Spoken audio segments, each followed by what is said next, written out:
Welcome. Good evening. This is the Town Hall Get to Know broadcast.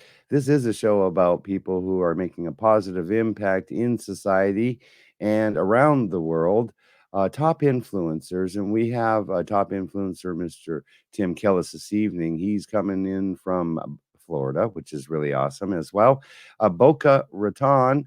And he is a very dynamic gentleman. I'm just so glad to have been able to meet him and connect. We've been talking prior to the show. I'm very excited about tonight's show. We're talking about relationships, in particular marriage relationships, but I think you can carry the message here across any relationship because it's important to interact with each other. And so many relationships are strained, with COVID. It actually created, a lot of stress for a lot of people. And so it's put a strain on relationships as well. We're going to be talking about this tonight. We're going to be talking about the tools that you can use to have an exceptional relationship. So stay tuned with us. We certainly appreciate that you're here. If you happen to be watching on Facebook, you can comment. So if you've got a question for Tim or a comment or a thought, go ahead, put it in the comments. We'll try and address as many as we possibly can. And as well, you can watch this broadcast on your smart TV. You just need to download the E360 TV application for Roku, Amazon Fire, Apple, and Android TV, and watch us on regular TV. Or go back to e360tv.com under Positive Vibrations. The Town Hall Get to Know. You can watch the previous episodes. You can also watch them on our website, lwnfoundation.org, under the live stream tab, and check out these replays because we know that your time is valuable. We appreciate you taking time. We want you to stick with us too, because if you turn the channel, you might miss the thing that you needed to hear about tonight. Okay, so we're with renowned Wall Street analyst Tim Kellis, and he's considered he takes on what's considered to be society's biggest problem today: divorce. Yes, it's rampant, isn't it? The journey that led him to tackling such a significant issue was both personal as well as professional. And after a successful career, he eventually landed himself on Wall Street and what he thought was the girl of his dreams.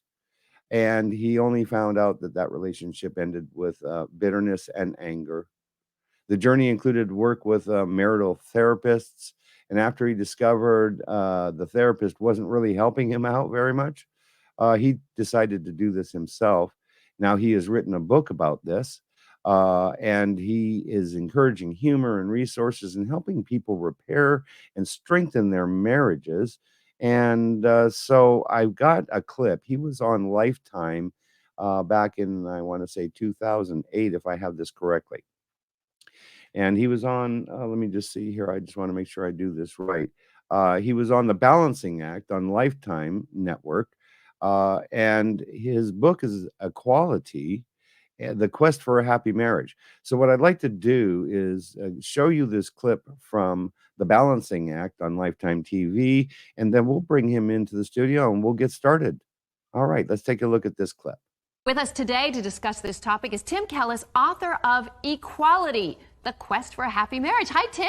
Tim, thank you Hello, for being ladies. with us. Thank you very much for having me. You have found the secret. I believe I've solved the marriage problem. Yes. Okay, All in please. one fell swoop. Clue us in, Right Tim. in us. Well, the bottom line is, and the way I address it in the book, is you have to understand how the mind works. And believe it or not, I think this is the only relationship book that's ever addressed marriages from the mental perspective. You have to do that because you got to understand your problems. What I basically do is I take the reader on a journey through his mind or her mind, and then I also take him on a journey through his partner's mind, because you have to understand the partner's perspective. And conflict resolution is where we're going. So what are your core key points, Tim? Well, they're basically, the book is split into 4 sections. Okay. The first section is the appropriate relationship, what I call a positive relationship. I use examples of capitalism, for example. So it's kind of a model of how a relationship should be. 50-50 partnership where you both have to agree. How's that for a concept? Both have to agree? Yeah. Oh, come on, you can't agree to disagree. And I can't, for me, the 50-50 thing, that's because sometimes don't you agree it's not always going to be 50-50? And isn't that okay? Well, the reality is, and what I mean, you have to understand the mental perspective of the man and the mental perspective of the woman. The agreement, when I mean 50-50, it means you both have to understand each other's perspective and come to terms that are the best for both of you. So, I mean, I don't mean, the problem when you say 50-50 is you try and quantify it, but I don't mean literally 50%. Right, because 50%, not necessarily, like you're not advocating that if there happens to be a couple that has traditional gender roles, for instance, you don't advocate that they both should make equal amounts, should give equal amount in child care, should equal amount in, you know, you're basically saying it'll even out if people understand what the quantity. The books that I've read that describe equality from a behavioral perspective don't get to the issue. When I say equality, I mean mental equality. Women are more emotional, men are more logical. Now, how do you think we're going to come together? I should have to understand your emotional perspective, and you would maybe want to understand my logical perspective. That's equality. Well, So that's when you say 50-50, you mean an equal voice and an equal able to understand empathy for each other. Well, this came from a really personal place for you, didn't it? Tell us a brief history of your story and how you went from, was it Wall Street to writing? Exactly. Well, first, I grew up relatively poor. My dad was a cab driver for 22 years. My mom was a secretary, and put myself through engineering school, 9 years of communications equipment industry experience, got my MBA, landed on Wall Street where I was the first semiconductor analyst to focus on the communications market. But anyhow, and then at the height of all this, I met this girl I thought I was going to spend the rest of my life with. And we got engaged, fought, went to a therapist, and when I realized that didn't work, took on the issue myself. Over 100 books went into the research of this book. When you were fighting, were you reading books trying to resolve the issues and realizing there was nothing out there, and so you wrote your own, or what was that? How did Afterwards. This was my cathartic experience with that relationship falling apart. So. My favorite quote is that Richard Bach quote, "We teach best what we most need to learn." Well, innovation comes from inspiration too. Right. I mean, and so yeah, it was a personal journey. So it's difficult for us to tell our viewers exactly. It's a good read. It's a deep, long read, and it's not going to be a quick, 7 steps to a perfect marriage because you don't give behavioral advice. He laughs when you say that because he thinks that's so funny and not in a good way. So you don't give behavioral advice, but you do give a few suggestions for how people can become more psychologically aware of their behaviors, perhaps. Well, the point is you have to find out what causes behavior. This whole notion of the psychology industry of giving behavioral advice, character traits cause behavior, to really boil it down. And character traits are basically our system of beliefs that are in the unconscious. And you have to understand those character traits in order to be able to figure out the appropriate behavior subsequent to that. So, and the bottom line is, and this is unfortunately because of the Freud biology theory, the industry hasn't yet understood the notion that there are sources of our mental trouble.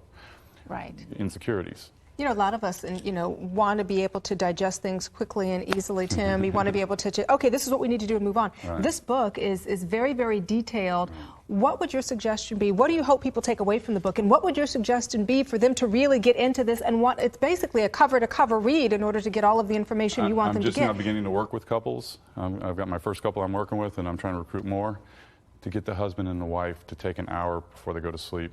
Instead of watching CSI, read the book together, discuss the different sections together. I basically use examples of history, Martin Luther King in civil disobedience on how to interact with each other. Hitler went to his death under the bunker as opposed to admitting he was prejudiced. As it turns out, our insecurities, the root causes of our insecurities are prejudices, which are preconceived opinions. Mom and dad were an alcoholic. Your spouse has a drink. Guess what you're going to think of your spouse? Right. They're automatically an alcoholic. Yeah, been there, done that. So a lot of it is our perceptions. All right. Isn't that incredible? I tell you, it's going to be a great show this evening, folks. And really, without further ado, I'd love to bring in Mr. Tim Kellis. And I'll tell you what, give him a warm welcome. Thank you very much, Stephen. I appreciate that. I use that interview at the beginning of all my seminars. It just summarizes everything I talk about. It's pretty comprehensive. That was a great interview. There's a lot there, but we're going to go into it a little bit more in depth this evening. And I really appreciate and feel honored that you're here with us this evening. Relationships are really important. It's important to our mental well-being. Certainly, I think our level of success that we can achieve, and so that's what I'd love to talk about. I just have to do this. I'm sure that you've been asked this question or heard this statement a lot. Okay, coming from a single guy, right? All right. Um, so is the best way to avoid divorce not to get married, Tim? You know what's so sad is I know you're being funny, but I hate to tell Yeah, you this. I can't tell you how many times I've heard that. And the yeah. reason why you said that is exactly my point. We have belittled our culture of marriage to the point that most people don't get over that wall of vulnerability to be able to expose themselves to another human being, which is what love is, vulnerability. And if you're not vulnerable to another human being, you're not going to be able to enjoy the rewards. You know, marriage is a gift from God. There's a beauty in marriage. We just haven't yet figured out how to achieve that and harvest that beauty. That's what I do. That's what I teach. Mhm. So tell the viewers, Tim, what are the factors that make for a good marriage? The reason why relationships are successful is because couples get along. The reason why relationships are not successful is because couples don't get along. Believe it or not, it's that simple. What I do to describe our culture of marriage today, let me set this as the foundation of our conversation. It's important to understand one of the things in engineering, you guys heard my background, there's a very analytical approach to marriage. This is what I've done. I approached marriage in the same manner I did when I was Wall Street analyst in studying the industry. I basically got my head around the psychology industry. And it's really interesting when you look at that. The Chinese have a saying that history is a mirror. If you want to know who you are, look at your history. And if we look at the history of marriage before the 60s, it was single digits. Divorce rate was single digits. Mhm. So, what obviously has changed? Our culture of marriage used to be based that you and I were in charge. Patriarchy. First page of Right, the Bible.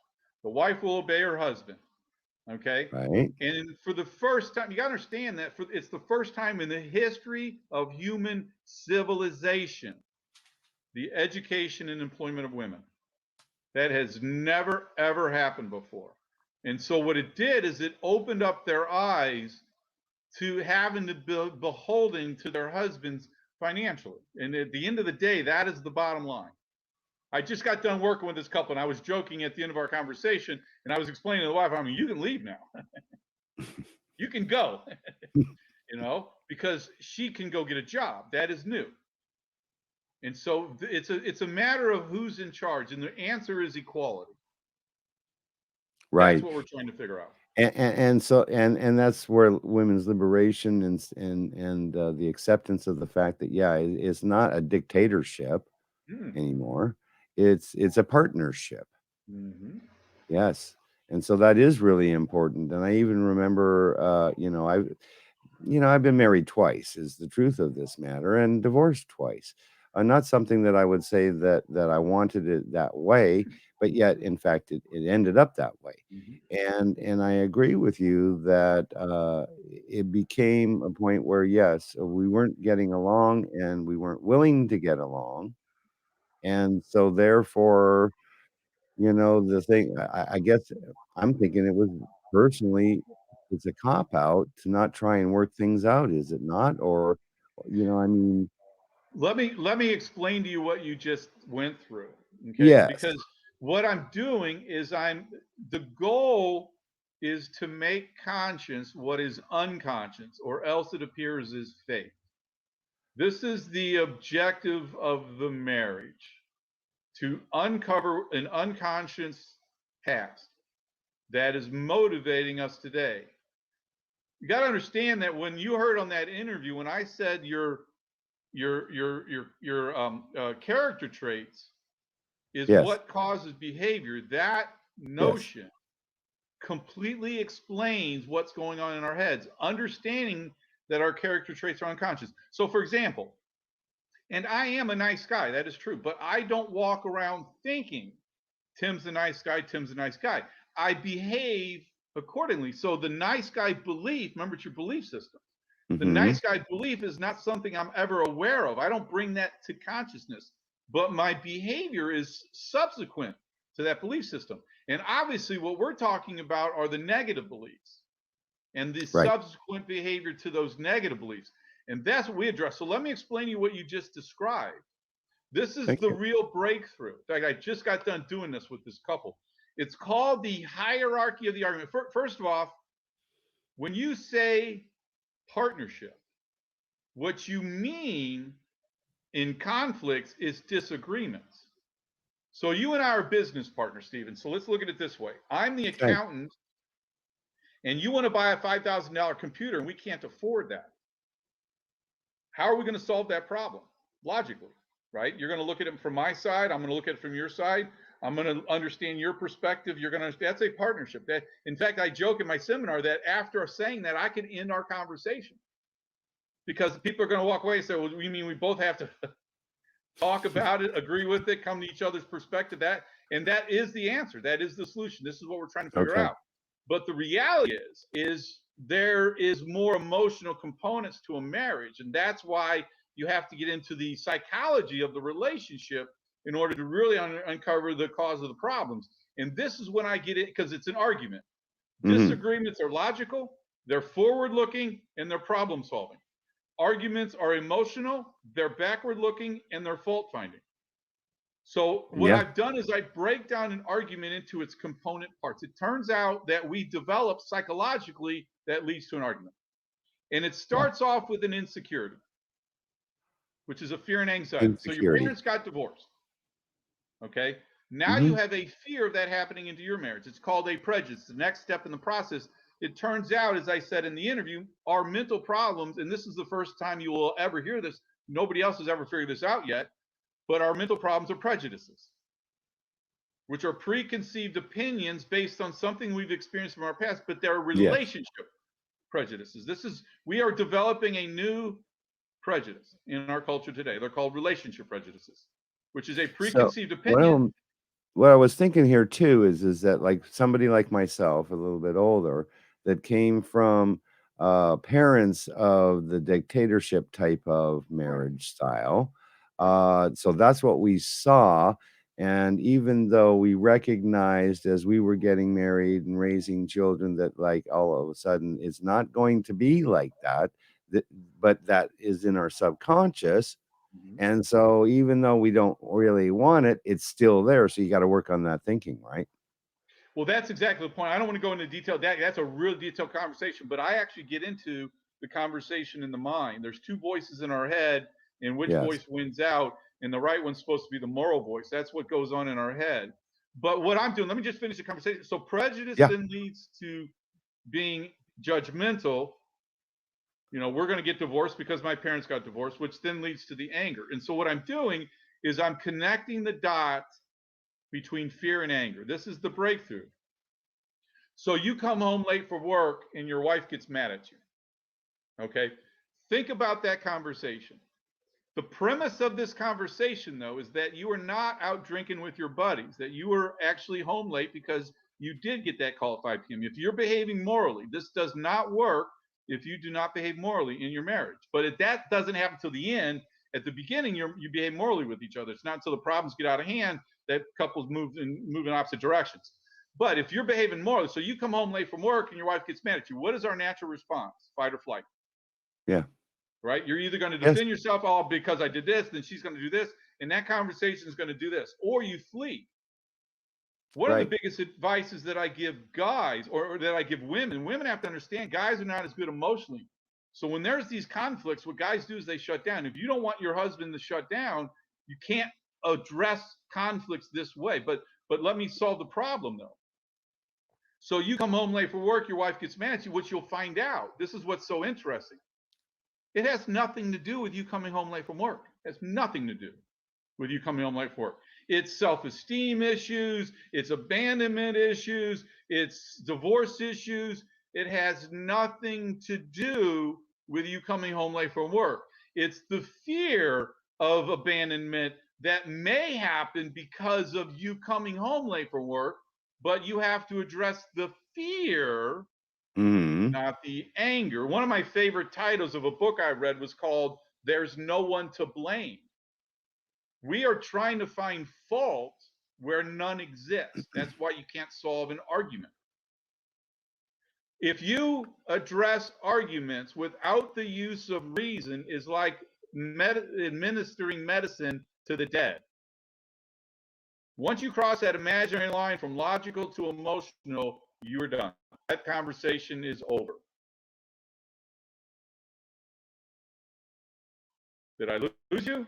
Oh, so yeah, I with think I logic. lost myself right there, as a matter of fact. Yeah. Wow, you're right, So though. It so the makes so much sense. conversation is over. That's once you go down that path. That makes complete sense. Um, one of the things I'm just wondering, because everybody's got advice for people, to give you advice about, what you should do, what you shouldn't do. Clearly, you put a lot of time, effort, research, and personal experience into the ability to be able to help people with their relationships.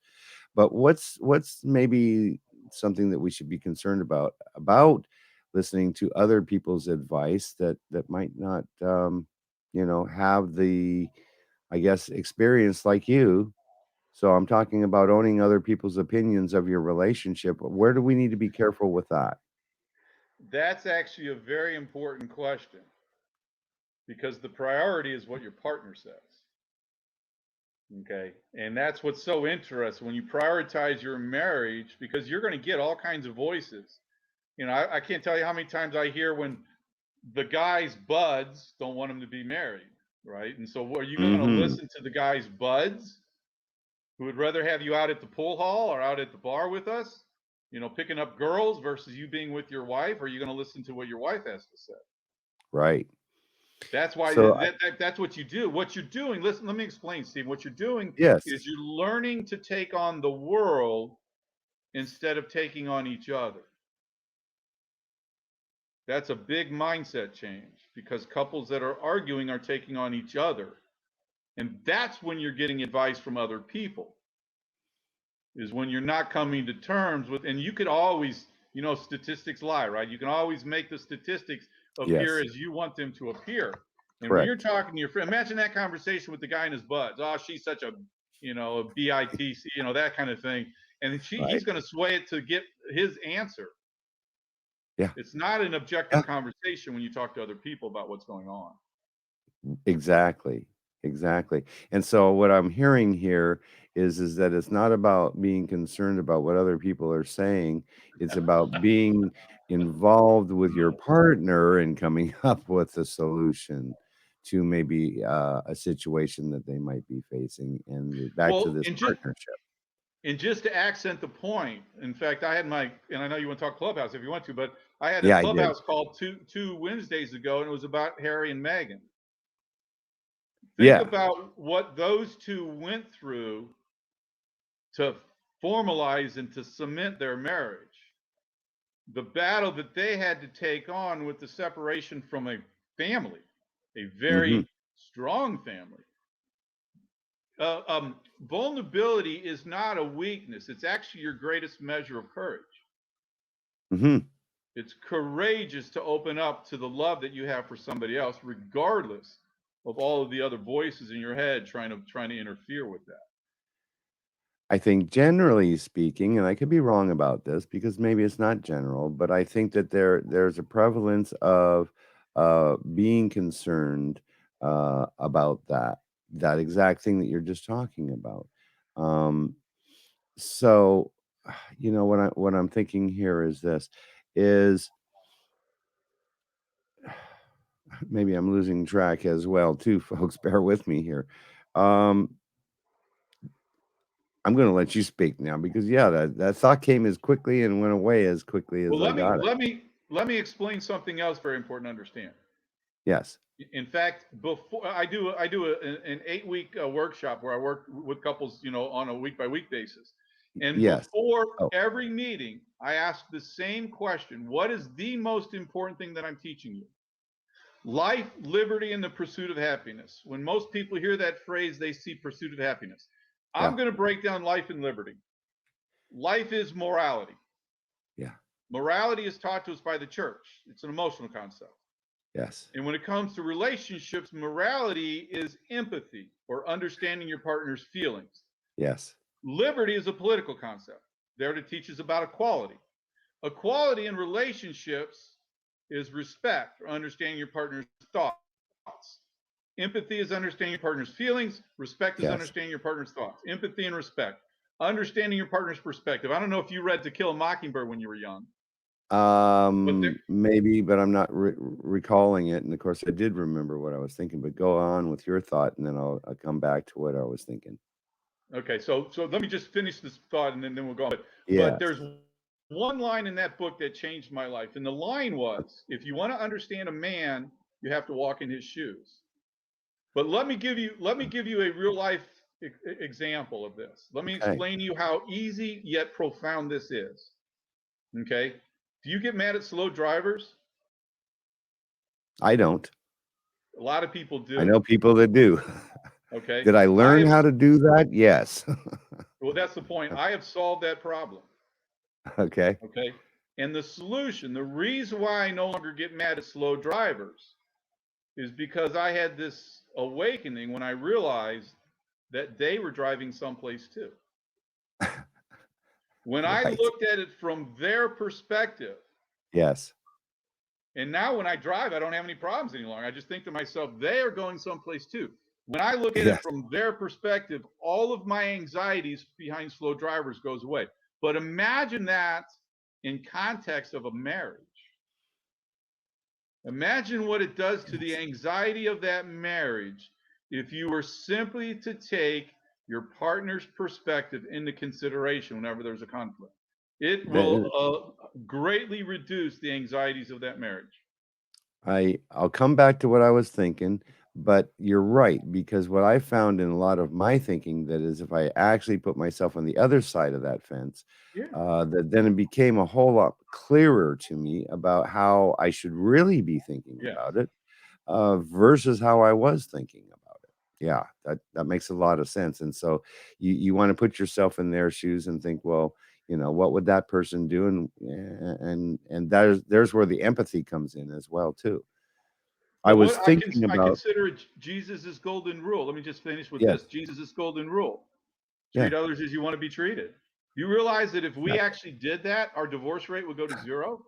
Yeah, it yes, that sounds beautiful, and I know that that's what you're after. You're after to lowering the divorce rate. Of course, eliminating will be beautiful thing, um, because it's so easy to just throw away a relationship. It seems. But I wanted to kind of come back because it was important. I guess I just want to reiterate about this owning other people's opinions of what you should be doing with that relationship. And you hit on it, and it made me think about families because families will literally walk away from their sons or their daughters because you're going to marry that person. I'm just not going to have that. You're making a mistake, and so they kind of compromise a potential relationship by doing that. Correct? My mom's parents were Lutheran. My dad was Catholic. My mom converted to Catholicism to marry my dad, and my dad and my mom's parents, the entire marriage was Yeah. this because of that. Absolutely. You cannot do that. I have to back that up with the personal aspect as well. I mean, my father is Catholic. I was born and raised Catholic. My mother Protestant. Well, they just don't typically go together, of course. But Right. my parents are still married to this day. Still married to this day, and that's a beautiful thing. Because obviously they've certainly applied some of these principles that you're talking about. Now, There's a question on screen. Do we want to answer that question? yeah, I think that we do. Let's do that. Why don't you go Okay. ahead and do that, Tim? Yeah, and don't forget your thought, but we'll go back to it. But Kimberly's asking, what do you feel are important aspects for a couple who are considering having a long-term relationship? Trust, friendship, and what's in that? That's a very detailed question. That's a very poignant question. Okay, Yes.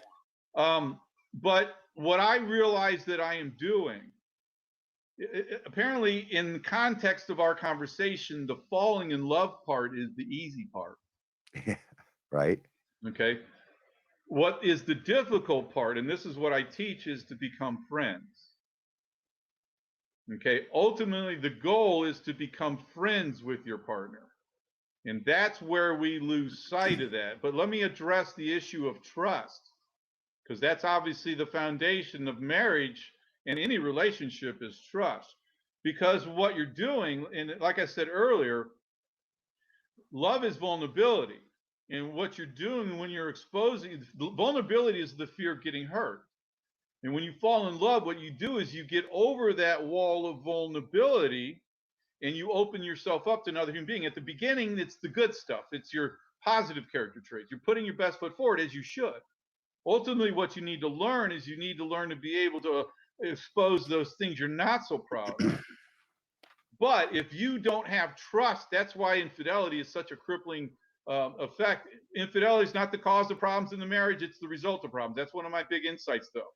People that focus on infidelity are completely missing the point. You don't cheat until the problems get so bad that you're finding out other avenues for happiness. That's what infidelity is. You got to address the issues.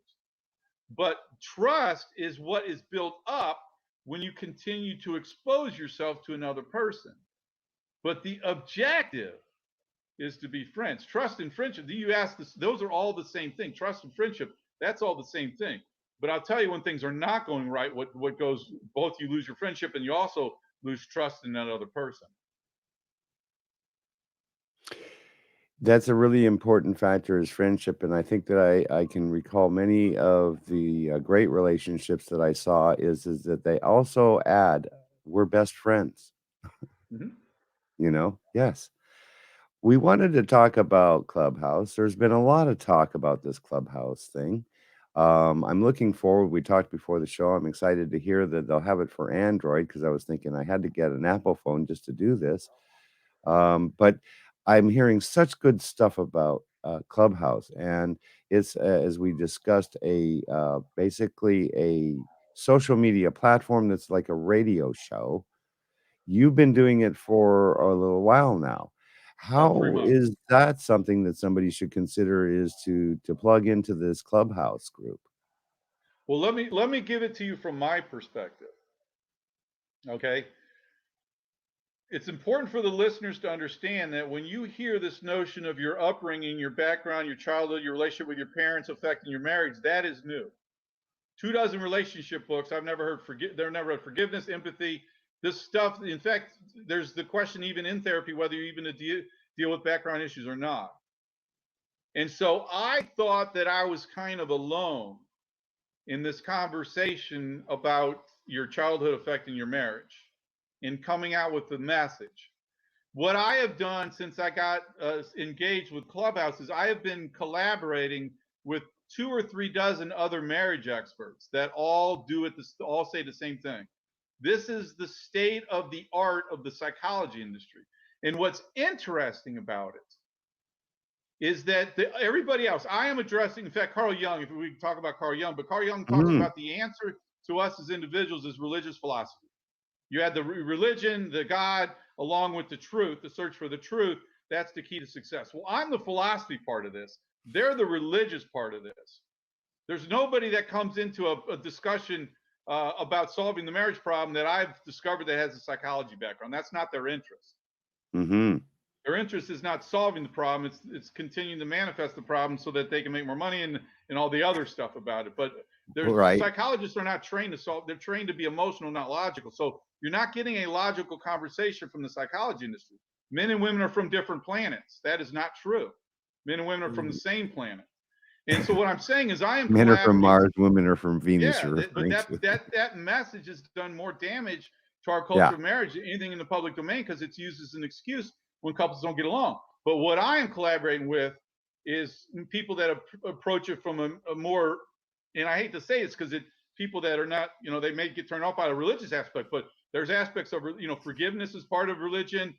Yes. Treat others you want to be treated as part of religion. You look at what's Yes. been said in the Bible. There's some great, profound. In fact, beyond the woman obeying the man, there's actually further dialogue that I was not aware of unity in marriage, and there is more equality in marriage. The problem with the church is that it's had to struggle with maintaining a patriarchy perspective and continue to focus on the men aspect of society and eliminating women and being able to discuss this notion of equality in marriage. They've had to kind of hide that because of the patriarchy foundation of the church. And so this notion of equality, but there are those forward-thinking people that are using it from a spiritual perspective. One of the more profound things that I discovered with Carl Jung, you know who Carl Jung is? Yes, I do. Okay. Yes, I So have for read some of his work. Well, And 20% of my book is a summary of his autobiography. And for those who don't know, just to be quick, Carl Jung was 19 years younger than Freud. Freud looked up to Jung so much that he not only considered him his heir apparent, but his son, until they had their famous split in 1912. And we know that Freud's foundation of his theory is that sex motivates us, which is not true, but that's still what Freud said, and that's what the industry followed. They are still maintaining the biology theory underneath the sexuality theory. That is still the foundation of the industry today. But what Jung did is Jung went much further than Freud did in discovering how the mind works. So one of my objectives is to replace Freud with Jung. But Jung has a very poignant conversation that he talks about in his autobiography with Freud, where he realized Freud was replacing a God from above with a God from below. In other words, Freud mm, was replacing religion with sex, and that is exactly what he's done. In fact, Jung realizes that Freud's approach is regressive, which the psychology industry still is today. So the conversation on solving the marriage problem doesn't come from that circle. The conversation on solving the marriage problem comes from the people with more of a religious background that includes component like empathy and forgiveness, which are keys to a successful marriage. And so I would not have been able to discover this group of people without Clubhouse. In fact, one of my missions in lowering the divorce rate is I'm going to collaborate with these other people. I see a roadshow one of these days where we all go out and share our message, where finally we can teach people how to solve the marriage problem. That's the only way I'm going to lower the divorce rate, is to do that. okay. I love that you hit on this because this is one of the things I wanted to mention as well. Because although I was born and raised religious, Catholic, altar boy, the Catholic school, and all that stuff, catechism, uh, I'm not a religious person anymore. I'm a spiritual person, personally Right. speaking. And spirituality, and you mentioned that plays a big role here in a good relationship, does it not? Absolutely. Let me start off by saying when I was 12 years old, I told my mom I wanted to be a Catholic priest. And then I discovered girls. Know So the that story. career path kind of got derailed. But that's my foundation as well, Stephen, same as your Yes. foundation. Right. I know But that story. Yes, I do. yeah, but let me explain what spirituality is. This is why it's not yet understood. And because it's not understood, people can be afraid of the concept of spirituality. But all spirituality is your relationship with yourself. That's all spirituality is. Spirituality explains, this is what I get into detail when I get into Carl Jung stuff, on Hmm. how you can have a good relationship with yourself. Because we all know that you have to be happy with yourself first before you can have a successful marriage. Because if you're not happy with yourself, you expect your partner to make up for your unhappiness. And that's where you introduce the subjectivity of the personal experience into the marriage. And that's one of the things that causes couples to grow apart. Is it's That's an not ex a benefit for the partnership, it's a benefit for the individual at the price of the partnership. You made a very good point because it is critical to actually be okay with yourself first so that you can be good for somebody else as well. Otherwise, I think there's like this mask going on. If you're Right. not happy with yourself and loving what you're doing and enjoying what you're doing and you're faking it, I would say, by wearing this mask, that's not a good basis for a relationship. Whereas if you're okay with yourself, the chances of a successful relationship are much higher. It's important to understand that the mask, in fact, if you look back like in the Central and South American cultures where they had masks in that long ago, what a mask is symbolic of is not seeing the light. It was created at a time when people when the human race was just starting to become aware of itself, and masks were created as a way to be able to hide behind the fear to keep you from having to expose yourself. That's what a mask is symbolic of. That's why we wear masks at Halloween. That way we can hide behind this false self, Right. this false facade, and not have to really expose our true selves. And our Exactly. goal is to be able to expose ourselves. And I felt that way too. I mean, I described that in the chapter of the book that I was a co-author in 3 years ago. Was how I had to take that mask off because it's like, oh, how is every? Oh, it's great. Yeah, everything is fantastic and beautiful. And then I go home and I want to pound another drink. It's like, Right. oh gosh.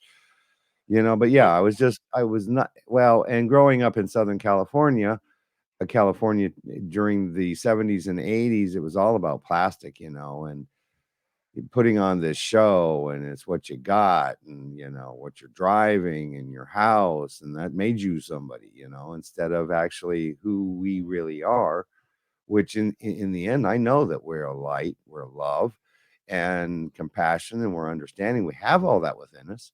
It's just a matter of bringing that out. so let me explain to you how to do that if I could. Yes, do that. Absolutely. Okay, now we're getting into the profound stuff. Good. I The liked it. only Exactly, yeah, this is cool. I Dude, love I talking love that. about this. The only reason why I can comfortably and confidently tell anybody that I have solved the marriage problem is because I forgave my parents when I was 25 years old. And it was not pleasant. There's always pain before a child is born. It turns out we are supposed to be born twice. The first is obvious, the first is biological. Yes. But the second is when we're supposed to be born psychologically into adulthood. Bar mitzvah, bat mitzvah in the Jewish tradition, first communion in the Christian tradition, even barbaric rituals in antiquity were all initiation ceremonies into adulthood. But we've lost sight of that because we've handed over the mind to the psychology industry and they haven't got past the biology theory yet to be able to assist us in this process. But this is what we're supposed to be doing as we mature. That is the first step to mental maturity. And until you start that process, there are people that never in our culture today let go of their childhood. And they could be older than you and me and still be children psychologically because Well, nobody has taught us yet how to do that. isn't And that this where is the what I do. psychologist starts? It's like okay, let's talk about your childhood, right? I That's mean, what we you're know supposed that to do. Yes. these things made an imprint upon us. They did. Right. Which That is became the our goal. subconscious, which Right. became our belief systems, the things that we agreed with and we don't agree with.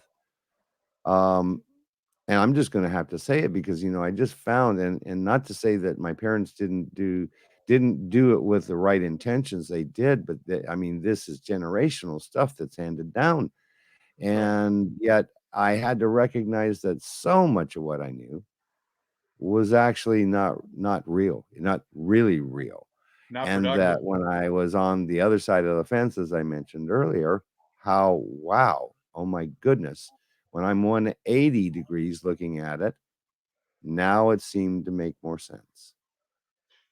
That's called becoming enlightened. Enlightenment, though, comes at a price. Oh, You yeah. have to give up your limitations. Yes. And Yes, the that's what people have to self-limiting learn. thought. That's the psychological release of the fear when you give up your limit. I'm not good enough. I'm not smart enough. I'm a bad person. All of this negative stuff that comes from what you were told growing up or what you thought you were told growing up. Mhm. And as I like to joke, God don't make no mistakes, right? I mean, He does we are not. all children of God. We are all great people. Yes, we We are. It's a matter of we whether we recognize that. that's That's exactly that's right. the key. Yes. And, the dark side does not want us to recognize our greatness at all. It's Well, that's very your happy shadow. if it keeps you in the dark for sure, but there's and I'm so glad that you're on. Boy, I just tell you, this is such a powerful show this evening. It's just wonderful. You're just so very knowledgeable Thank you. about this. Wow, what a treat, an I absolute treat. I appreciate that, Um, Stephen, more than you know. I really do. yeah, I'm getting, goosebumps and I'll call them God bumps right now. Yes, it's beautiful. Um, there's several things that are involved. I mean, the time is flying by too, by the way. It's like, wow. There's several things. Now, I'll hit on this and then I want you to talk a little bit about your book and of course, and how people can reach out to you. of course, I wanted to talk about sex, and you hit on that already too, because plays a role. But what I want to go to is this: it's about characteristics of a healthy relationship, like things like friendship, things like togetherness and affection, things like focused on each other, like you mentioned, and spirituality.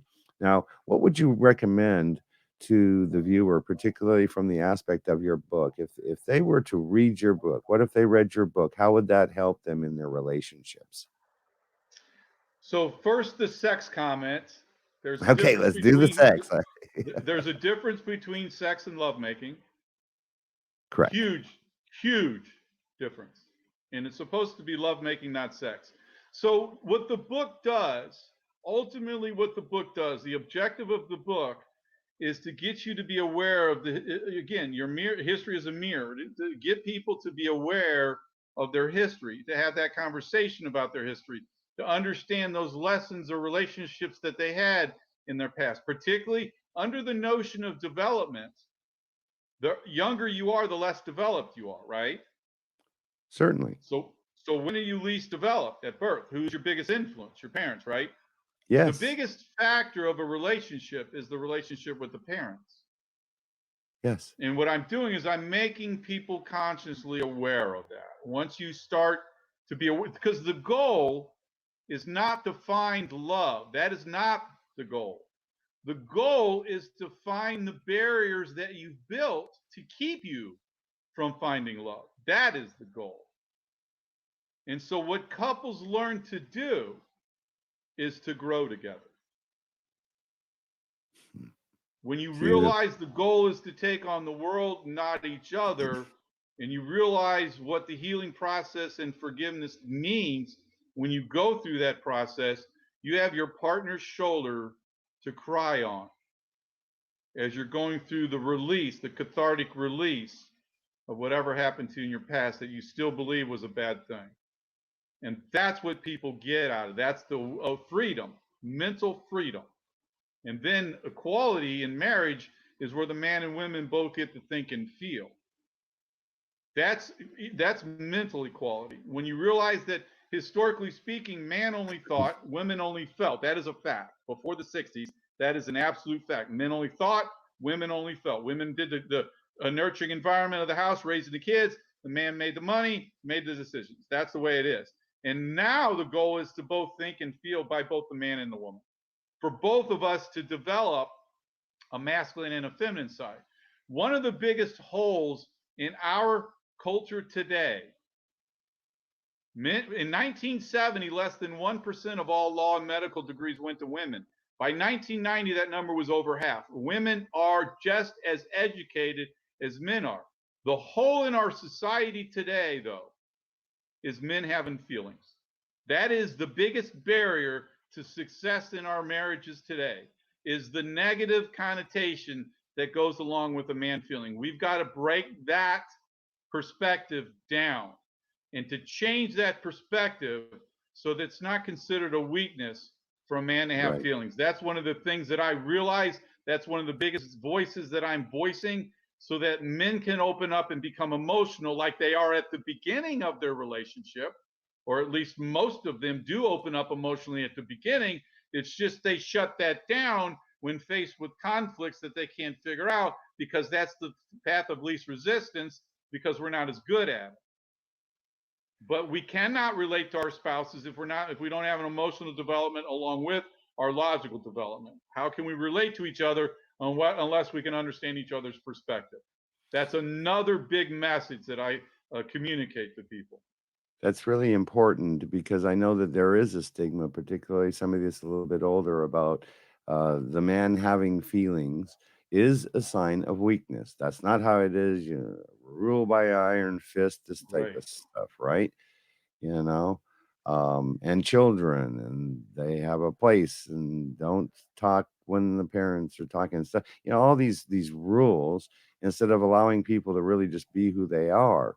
Do you think that this day's generation, the newest generation, um, why do you feel that they are do you feel that they're struggling with this aspect because they're really trying to, quote, I think, identify, but yet not identify with the things that we identified with as we were growing up. What would you maybe say to that younger person about identifying and about, their role and how they can make a positive impact in community? Because, of course, there are future leaders. What would you say to them? It's interesting. You asked me a question. And one of the things that you can do with Clubhouse, you can join other rooms. And I Yes. joined a room and got on stage of this room, and it was kids in their 20s and 30s talking about marriage. The title of the room was, is marriage worth it or not? And I sat there for an hour listening to these people talk about sex and money. Yeah. Sex and money. Does she make enough? Does he make enough? Sex this, sex that, sex and money. When I spoke about equality and changed the direction of the dialogue for the next 2 hours. They spent the next 2 hours debating the notion of equality. All we have to do is introduce, and this is the age of knowledge. This is the information age. The young people today are more knowledgeable than anybody at their age has ever been in history. They are not unintelligent people.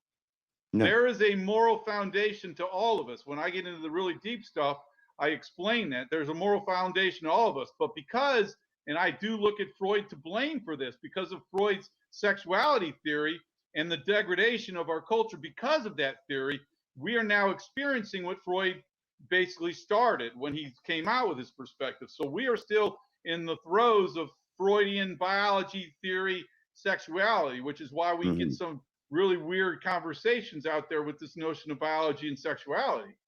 But they are just as willing to want to learn as any of us are. And I believe if you're able to give them some direction, some guidance, so that they can open their eyes up to realize that I call those the two false gods, sex and money, or looks and money, the two false gods.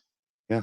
But it's important to understand that a balanced ego is not when you're better than anybody else. It's when you're better than you used to be. That is the billion-dollar question that we are all trying to figure out in this age of individuality on how we're supposed to live with ourselves. And the only way you could do there is cut the strings of other people that have told you who you are from your past. Right. That's what spiritual transformation does.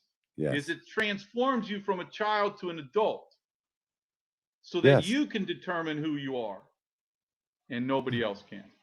Exactly. And it tells us this in the Bible too as well, and we have to trim away the dead branches, the negativity, the self-limiting things like you've been mentioning as well, so that, and I know this from being in the tree business, is that when you trim that tree, it makes it grow more because you got rid of the dead weight.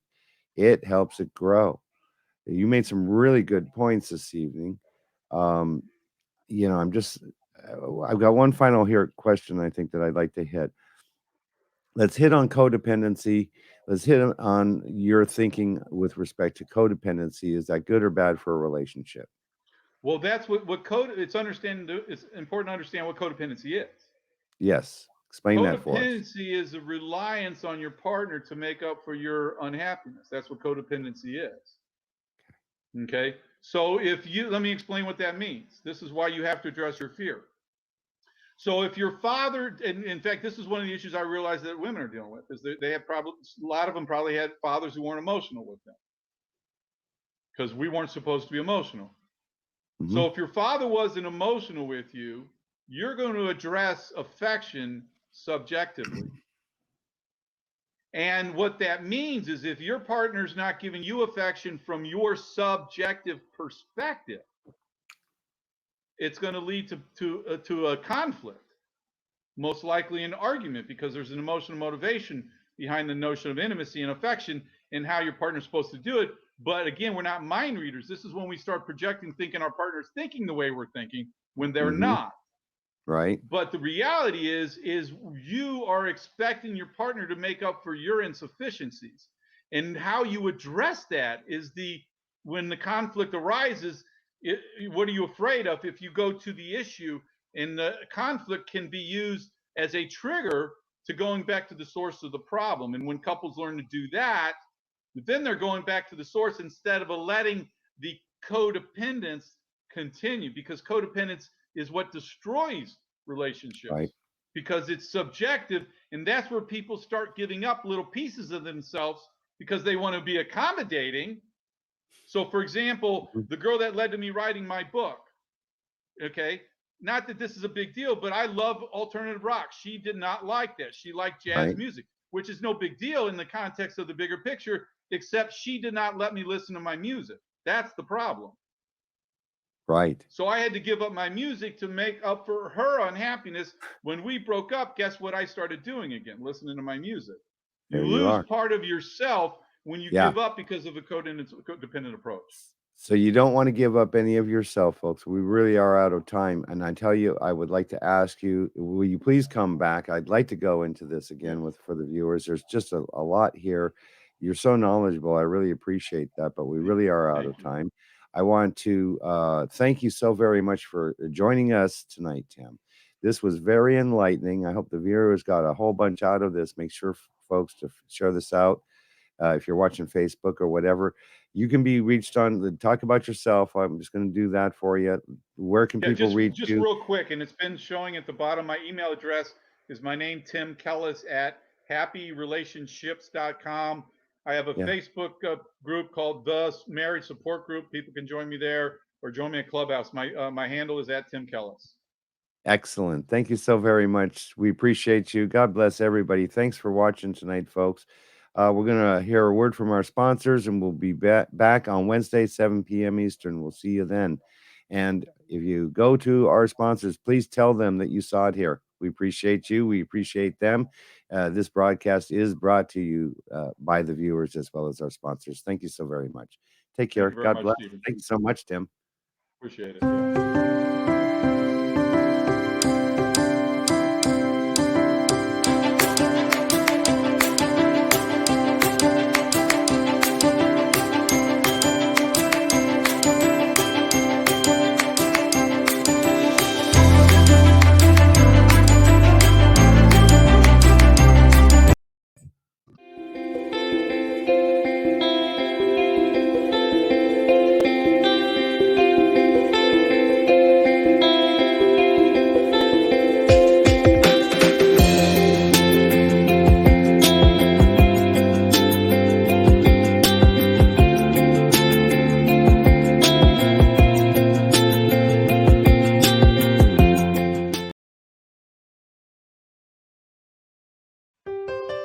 We let our bathtub go too long. It had rust in it, it had deep pitting in it, there were chips. I, quite frankly, thought it was unrepairable. Total Coatings is a family-owned and operated bathtub and shower refinishing company. We've been around since 2006, but we use a exclusive non-toxic porcelain coating that was developed over 60 years ago by a franchise in California. So the product is very well established. We refinish bathtubs, showers, wall tile, countertops, and even sinks. Customers want to know what makes our product different, and that's, of course, the exclusive non-toxic porcelain. We also don't acid etch the surface, so you don't have to leave your home because of noxious fumes. I was completely and utterly shocked. It looked like a brand new bathtub. I would recommend Total Coatings to anybody.